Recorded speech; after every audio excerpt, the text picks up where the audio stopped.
Star Fox Assault has returned to its roots. That's once again an on-rail third-person shooter game that's developed by Namco, produced by my man Miyamoto, and was released for the GameCube on the 15th of February 2005 for North America, the 29th of April for Europe, and the 16th of June for Australia. The game takes place 1 year after its predecessor that's set in the Lila system with 3 distinctive types of gameplay: aerial, land and ground combat. Star Fox and his bitch Crystal lead the fleet, Peppy, Falco and Slippy defending and saving the galaxy from the antagonists, insectoid beings called Aporoids.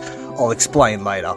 Star Fox was met with an average to mixed reception. IGN referred to the ground missions as simplistic and sloppy, although Kevin Gifford from Thunderbolt gave it a 9 out of 10, explaining that the title was aimed at more of a hardcore crowd. Electronic Gaming Monthly praised the feel/soundtrack. Assault became enough of a commercial success that it was included in Nintendo's Player's Choice lineup. Let's check it out.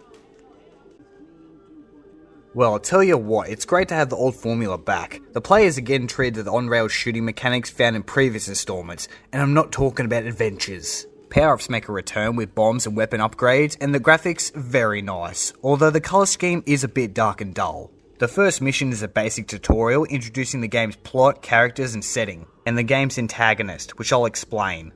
So the cybernetic Aporoids, they have the ability to possess life forms and machines through an infection process referred to as aporoidation. Familiar with a virus? It's the same concept. The insectoids all operate as a hive mind controlled by the Aporoid Queen, kinda like this film. As for characters, the whole crew has returned, plus you know who. Hey Crystal, stop taking shit away from Star Fox. Surprisingly, she's more annoying than Falco. Peppy does make a return, although he has gotten a bit old to be flying R-Wings, so him and Rob, they're our informers. Previous enemies from the rival mercenaries make a return, such as Starwolf and Leon, and the newest recruit, Panther Caroso, former member that served Pigma and Oconi.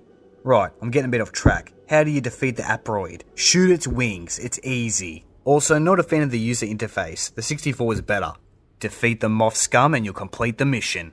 McLeod retrieves the unknown item, then is informed that the Lila system is in peril with the Aporoids. So it's off to planet Katina, where the players are introduced to the game's ground combat. Are you familiar with tank controls? I mean, the movement, it's not awful, but it's not great, and it's more of a problem when you're trying to aim or ADS, but it's something, and it works.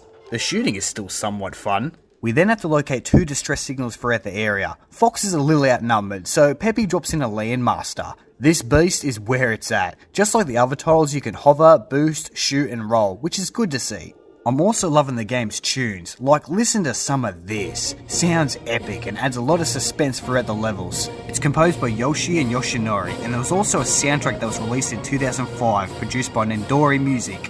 Well, what do you know? Boss battle time. This is dog shit. There really ain't any skill involved whatsoever. What's more silly is that Crystal reveals dialogue from a big fat mouth telling us how to defeat the Aporoid. The game thinks we're stupid, or it's designed for babies. And as for the boss endings, I mean, you compare this to this.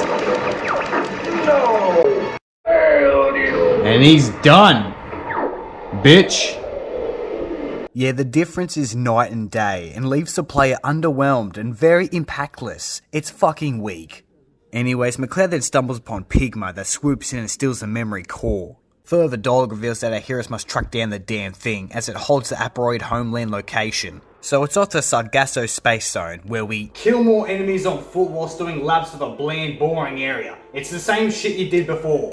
Oh yeah, it gets old real fast. At least there's a good amount of weapons, machine guns, sniper rifles, bombs. As for the enemy variety, some are decent and some are very, very questionable, like these barrel bin dispensers.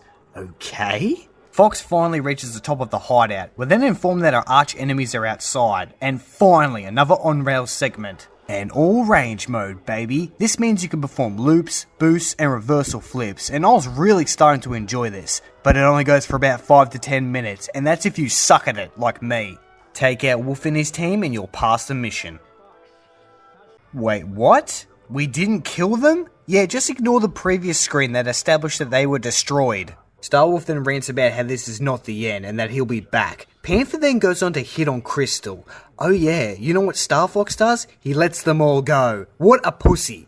The crew track down Pigma to a planet called Facina. The climate has gone to shit, so Fox uses the Landmaster to destroy 3 generators, disabling the shield. This is busy work and basically just padding and filler, and it ain't fun. Fox restores a climate, but then is confronted by more enemy machine aperoids. Kill them all. Falco rescues our hero, and to return the favour, we're basically his wingman for the next 5 minutes. Once you finish that task, Pigma will activate a boss battle. Difficult, you may ask? Fuck no. Wait for the hatch to open and stick a bomb up its guts. Deplete his health bar and you'll be treated to another underwhelming ending. More plot building reveals that Pigma is being controlled by the aperoids. So we follow the fat bastard through the asteroid belt, and holy shit, some good gameplay, and a great callback to Star Fox 64.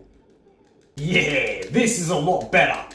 Why couldn't the whole game just be like this? On-rail R-Wing combat, you know, what the fans actually wanted? Seriously though, this level is balls of fun, building up combos amongst the asteroids. And this is by far the best looking, especially that background that extends to the outer depths of space. The team then storm through this complex, obliterating robotic machines and aerial fighters, and again, the visuals look on point.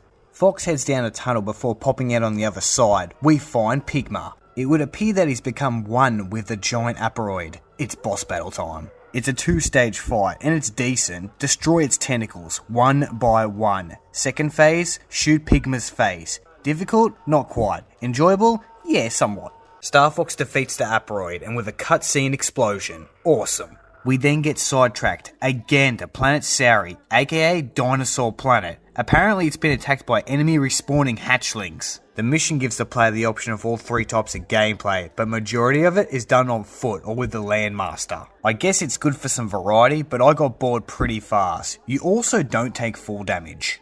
We then get a romantic cutscene with Crystal, Fox, and the little shit that is Tricky. It's short-lived because whilst these 3 are dicking around, Canaria was attacked. Good job, Crystal. You had to save those stupid dinosaurs, didn't ya?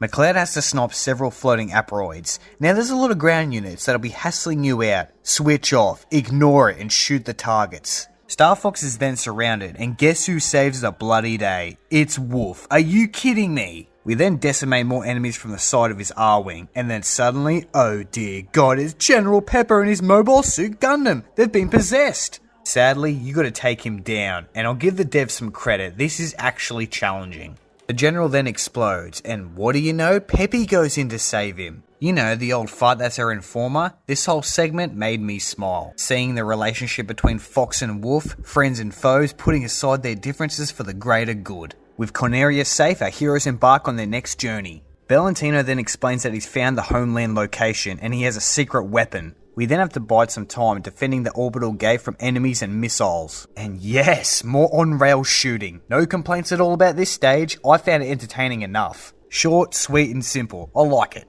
McLeod takes out the targets and missiles. We pass the mission, then it's off to the aperoid homeland. The crew then use a portal to enter the galaxy. We come out on the other side and fuck me, more ground combat. By this stage, I'd gotten used to the janky controls, so it wasn't a big issue. Nonetheless, the level still sucks. Take out more hatchlings and generators so we can breach their defense. Once you do that, take out more bloody generators. What is this? Finally, mission accomplished. The plot thickens. It would appear that there's still somehow a shield covering the entrance. Keep in mind what I said about 10 seconds ago. So out of nowhere, Peppy crashes the mothership straight into it, killing himself in the process. It's a sad moment. The crew, including rival mercenaries, unite and hunt down the Queen. It's the final mission, and man, this stage takes a hit of LSD. There's enemies, projectiles, and many obstacles to avoid. This is the gameplay I'm after, and looks spectacular. It's also good to see a brighter palette of colours with the pink, purple and aqua shades. And believe me, it's challenging. There's blockades, barriers, and many obstacles to avoid.